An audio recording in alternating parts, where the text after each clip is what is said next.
اعوذ باللہ من الشیطان الرجیم بسم اللہ الرحمن الرحیم اللہم صلی علی محمد وعلی آل محمد کما صلیت علی ابراہیم وعلی آل ابراہیم انک حمید مجید اللہم بارک علی محمد وعلی آل محمد کما بارکت علی ابراہیم وعلی آل ابراہیم انک حمید مجید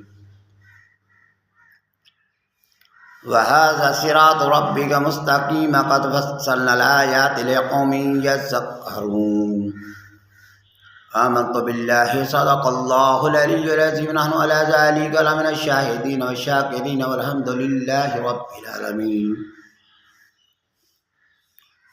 اور یہی راستہ سیدھا ہے، وَهَذَا صِرَاطُ رَبِّكَ مُسْتَقِيمًا، صراط مستقیم جو اللہ تعالیٰ کا راستہ ہے۔ وَهَذَا صِرَاطُ رَبِّكَ مُسْتَقِيمًا قَدْ فَصَّلْنَا الْآيَاتِ لِقَوْمٍ يَذَّكَّرُونَ۔ اللہ فرماتے ہیں کہ میں نے اپنی آیات کو مفصل طور پر بیان کر دیا ہے تاکہ تم نصیحت حاصل کر سکو۔